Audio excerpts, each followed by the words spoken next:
17 April 2025 আমরা আবারও দুঃখ ভারাক্রান্ত মন নিয়ে দেশবাসীর কাছে দাঁড়াচ্ছি। আপনারা দেখেছেন গতকাল আমাদের কতিপয় কিছু শিক্ষকেরা আমাদের বিরুদ্ধে কর্মচারী কর্মকর্তাদের সাথে মানববন্ধনে দাঁড়িয়েছেন। আমরা পরিষ্কারভাবে বলতে চাই, আমাদের সংগ্রাম আমাদের শিক্ষকদের বিরুদ্ধে নয়, তারা আমাদের পিতৃতুল্য। আমাদের যদি ভুল হয়ে থাকে আপনারা আমাদের ক্ষমা করবেন, কিন্তু আমরা ব্যথিত। আজ 2 মাস ধরেও আপনারা আমাদের বিরুদ্ধে যারা হামলা করেছে তাদের বিরুদ্ধে কোনো মানববন্ধন করলেন না। আমাদের নামে মিথ্যা মামলা হলো, তাও আমাদের পক্ষে দাঁড়িয়ে মানববন্ধন করলেন না। আর এখন আপনারা আমাদের বিরুদ্ধে কিভাবে গেলেন, যেখানে সারা দেশ আমাদের পক্ষে দাঁড়াচ্ছে? আমরা আরো দেখলাম আপনাদের সাথে একজন মোহাম্মদ আতাউর রহমান মুরল নামে ভাষণ দিলেন, যিনি বিএনপির 2024 সালের দ্বিবার্ষিক সম্মেলনে আপ্যায়ন কমিটির আহ্বায়ক ছিলেন। আবার একই সাথে বিএনপির যুগীপল ইউনিয়নের 31 সদস্য কমিটির সদস্য, যেখানে কর্মকর্তা কর্মচারীদের রাজনীতি নিষিদ্ধ, সেখানে সে এখনো কিভাবে চাকরিরত। আর যে স্থানীয় বিএনপির কর্মীরা আমাদের আক্রমণ করে কার চক্রান্তে আমাদের শিক্ষকদের তাদের সাথে দাঁড় করানো হয়েছে, আমরা তার জবাব চাই।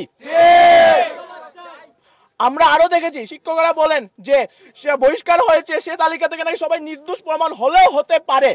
তাহলে 55 দিন ধরে তদন্ত কমিটি কি প্রহসনের রিপোর্ট বের করলো? আমরা চাই সে 37 জনের তালিকা দ্রুত প্রকাশ করা হোক, এবং এতে ছাত্র দলের শিক্ষার্থীরা ব্যতীত নিরীহ কেউ থাকলে তদন্ত কমিটি কেন তাকে সাময়িকভাবে বহিষ্কার করলো তার জবাব দিতে হবে।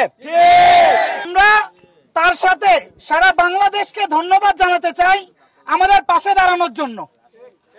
আমাদের জন্য BUET, RUET, CUET, Dhaka university, Chattogram university, Khulna university এবং সারা বাংলাদেশের সকল বিশ্ববিদ্যালয়ের শিক্ষার্থীরা দাঁড়িয়েছেন।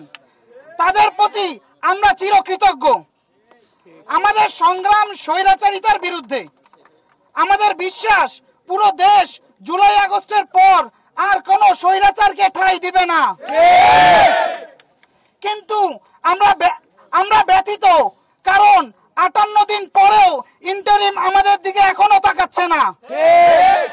আমাদের ক্যাম্পাসে রামদা, চাপাতি, এমনকি আগ্নেয়াস্ত্র তাক করে গুলি করা হলেও তাও ইন্টারিম নিশ্চুপ ভূমিকা পালন করে।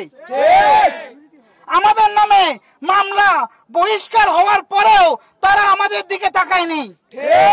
যে আসিফ মাহমুদের ডাকে আমরা রাস্তায় নেমে রক্ত দিয়েছি, সেই আসিফ মাহমুদ আমাদের দিকে তাকান। আমরা কিন্তু এখনো রাজপথ ছাড়িনি। কোথায় মাহফুজ আলম? আপনারা দেখেন না আমার ভাইয়েরা কুকুরের সাথে শুয়ে ঘুমিয়ে রাত কাটাচ্ছে?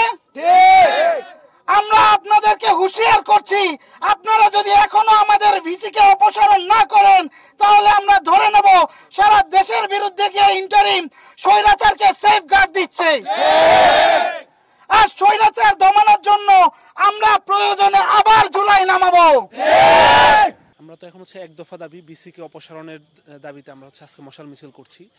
আপনারা তো অবশ্যই কুয়েট সম্পর্কে অবহিত আছেন যে কুয়েটে এত কিছু হইলো, 150 জনের উপর মানুষ রক্তাক্ত হইলো, তারপরে আমরা যে সুষ্ঠু একটা তদন্তের মাধ্যমে হামলাকারীদের বিচার পাবো এরকম পাই নাই, বরং আমরা নিজেদের স্টুডেন্ট 42 জনের নামে মামলা হয়েছে, তারপর 37 জনকে বহিষ্কার করা হলো। এর প্রতিবাদের প্রেক্ষিতে আমরা 6 দফা দাবি থেকে 1 দফা দাবিতে নেমে আসছি, এবং আমাদের এই 1 দফা দাবিকে কেন্দ্র করে এখন আমাদের আজকের কর্মসূচি মশাল মিছিল চলবে এবং পরবর্তীতে আরও কর্মসূচি চলতে থাকবে। আমরা আশা করব আমাদের ভিসি স্যার সসম্মানে উনি পদত্যাগ করবেন। যদি ব্যর্থ হয়ে ঘটে তাহলে আমরা পরবর্তীতে আরও কঠোর কর্মসূচির দিকে অগ্রসর হব।